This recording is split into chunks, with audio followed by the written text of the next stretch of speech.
Itu menurut saya juga harus jadi perhatian khusus ya untuk di awal-awal karena mungkin teman-teman sendiri semua, jadi nggak ada yang berani nanyain. Nah, yang nanyain tuh kebetulan agamanya bagus tanya, sudah sunat belum gitu. Karena itu adalah kesucian dari najis itu ya. Kalau laki-laki ya memang harus disunat di situ. Bismillahirrahmanirrahim. Ya ayyuhalladzina amanu udkhulu fis silmi kaffah.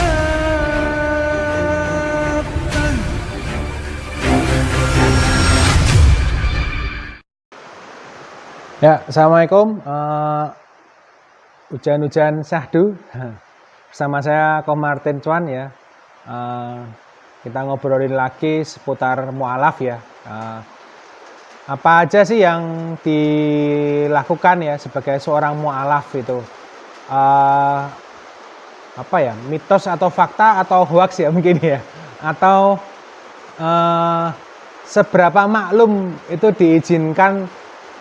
Kalau bahasa fikihnya itu rusroh ya. Rusroh bagi mu'alaf itu apa aja? Apakah ada rusroh yang begitu banyak atau tidak gitu ya? Salah satunya misalkan yang sering ditanyakan belajar sholat ya gitu. Jadi kalau saya belajar sholat itu tidak terlalu berat karena memang kalau kita bahas di video sebelumnya itu saya emang yang membuat saya memutuskan untuk masuk Islam itu salah satunya kan saya belajar doa Al-Fatihah di situ ya. Jadi Al-Fatihah sudah mungkin sudah hafal dan sudah tahu arti-artinya gitu loh. Bahkan saya mengartikan dulu untuk menghafal. Jadi mengartikan dulu menghafal dan Shirathul Mustaqim itu yang salah satu yang membuat saya untuk tertarik belajar Islam lebih lanjut di sana. Berarti gitu. udah hafal dulu sebelum masuk. Udah. Berarti belum syahadat dulu? Belum syahadat. Dan di video yang sebelumnya juga sudah saya bahas, saya sempat puasa dulu ya. Puasa dulu sebelum syahadat di situ. Ya. Kalau dulu berarti kan kalau mau masuk Islam kan syahadat dulu ya? Ya. Lalu berapa kali syahadat Nanggo? Kan biasanya kan agak sulit kan, nggak biasa ngucapin asyhadu. Karena saya sudah sedikit banyak belajar sholat, jadi asyhadu alla ilaha illallah Muhammadur, ya paling yang di Muhammadur ini loh. Itu Muhammadur Rasulullah itu enggak gitu. Tapi pakai bahasa Indonesia sebetulnya juga sudah sah. Saya bersaksi bahwa saya menyembah Allah dan tiada Allah selain Allah gitu ya. Dan Muhammad saya bersaksi bahwa Muhammad adalah Rasulullah gitu. Nah itu sudah di situ. Cuman sekali berarti? Ya karena sudah sering latihan, sudah sering ngobrol, berarti tinggal diniatin. Karena saya sudah belajar sholat kan. Saya sudah belajar sholat dan dalam salah satunya kan ada syahadat di dalam kalimat sholat di situ. Nah, jadi akhirnya waktu itu saya sempat tanya apa ya istilahnya itu kalau mau mu'alaf gimana? Ya syahadat itu kan yang kita ucapin kalau dalam sholat kan saya bilang gitu. Berarti saya sudah bisa dong. Berarti saya sudah Islam dong. Oh belum. Harus diniatin dulu. Diniatin di mana? Ya di depan saya cukup gitu ya. Sudah saya di depan teman-teman saya ngucapin syahadat itu aja. Dah gitu terus diniatin Islam. Berarti kan nggak ribet ya? Gitu. Ya. Nah yang jadi apa ya? Yang jadi prihatin itu saya pernah mensyahadatin beberapa orang. Tapi sampai hari ini saya nggak tahu dia belajar sholatnya sama siapa di situ ya. Dan kadang-kadang yang saya tahu, saya pernah tanya itu ketika bulan-bulan Ramadan itu beberapa kali saya nanya, kalau dulu saya awal-awal mu'alaf itu ada yang ngomong ya, ada yang ngomong bahwa kan kalau masih awal-awal mu'alaf nggak 5 waktu nggak apa-apa gitu loh. Nah padahal sholat itu wajib, namanya wajib itu harus gitu loh. Kalau udah wajib harus berarti kalau udah syahadat ya harusnya wajib 5 waktu di situ. Nah, cuman waktu di awal-awal saya enggak. Bahkan saya pernah itu karena belum tahu azan itu adalah panggilan orang untuk sholat itu saya nggak tahu juga waktu itu. Jadi ketika ada azan itu malah justru saya menjauhi masjid. Itu ada ibu itu wong lanang kok waktu adzan kok malah menjauhi masjid gitu. Orang laki-laki kenapa sih kok malah ketika dengar azan kok malah keluar dari masjid dan menjauhi masjid di situ. Karena saya nggak tahu di situ ya. Nah, yang menjadi tantangan tersendiri itu ketika saya sudah mengetahui itu ngejar 5 waktunya itu di situ karena ada satu masa ketika saya sudah syahadat itu keluarga belum tahu. Keluarga belum tahu. Jadi saya sempat sholat itu di gudang ya. Gudang saya bersihin, saya sapu-sapu gitu, saya sholat di situ. Dan yang paling ekstrim karena nggak ada yang menuntut dan nggak ada tempat bertanya ya. Jadi pentingnya peran ustadz yang benar dan baik ketika kita mualaf itu harus mencari itu. Jadi ada tempat untuk bertanya dan ada tempat untuk memperingatkan gitu loh. Misalkan nanyain, kamu kemarin sholat 5 waktu enggak gitu loh misalkan. Enggak, kurang berapa? Kurang 2. Ya udah berarti hari ini nambah jadi 7 gitu misalkan gitu loh. Jadi kalau kemarin misalkan sholat subuh enggak gitu ya. Ya udah berarti hari ini kamu subuhnya 2 kali gitu kan. Dikodok Ya ya? dikodok gitu. Karena kan belum tahu dan belajar loh di situ. Nah, itu saya sempat sholat itu yang naudzubillah min zalik karena nggak tahu ya gimana lagi. Karena pengen cari tempat yang benar-benar nggak diketahui ya naudzubillah min zalik ya di kamar mandi gitu loh. Jadi handuknya itu jadi sajadahnya istilahnya. Sholat di kamar mandi. Kebetulan kamar mandinya bisa kering gitu loh di situ.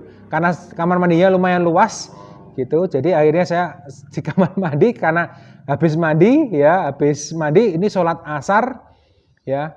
Kalau asar kan nanti nggak bisa dikodok gitu loh. Tapi kalau masih maghrib nanti tidur bareng masih bisa gitu loh di situ. Jadi akhirnya mungkin waktu itu duhur juga belum waktu itu. Jadi habis mandi sore itu sekalian duhur sama asar di dalam kamar mandi dikodok di situ karena nggak tahu.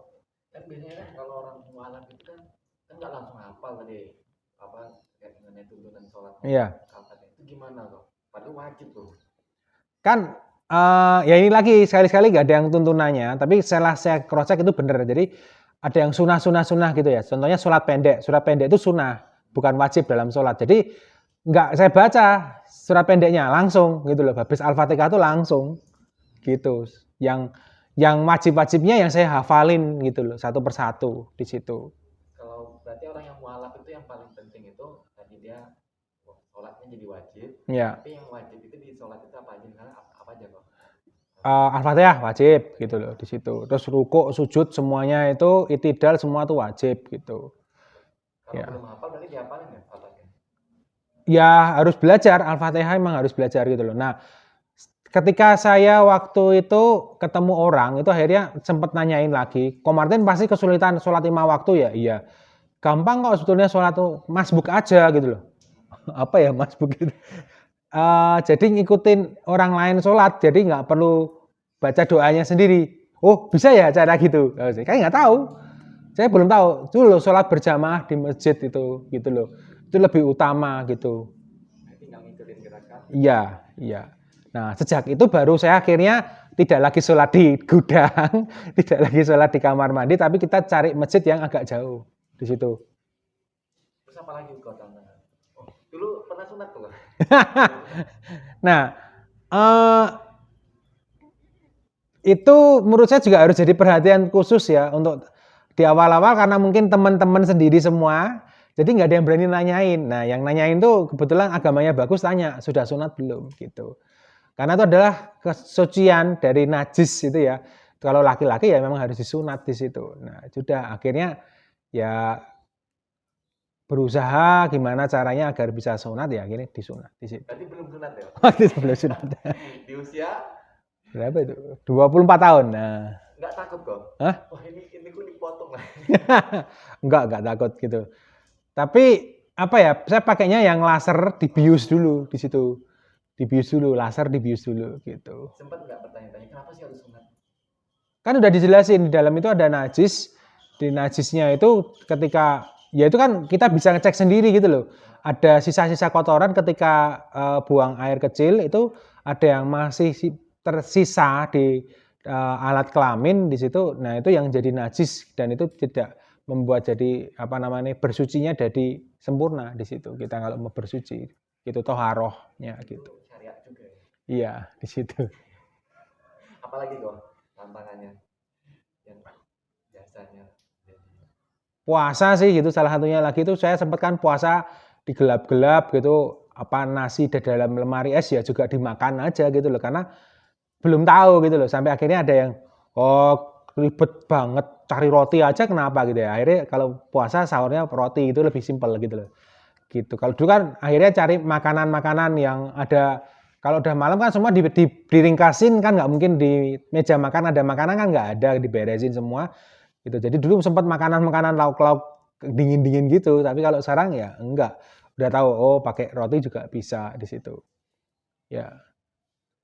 Paling ya makan sih kadang-kadang ini halal atau haram tuh bertanya-tanya terus, ini halal atau haram tuh bertanya-tanya terus di situ ya, sampai ketemu teman-teman yang benar-benar dikasih tahu caranya, oh baru tahu.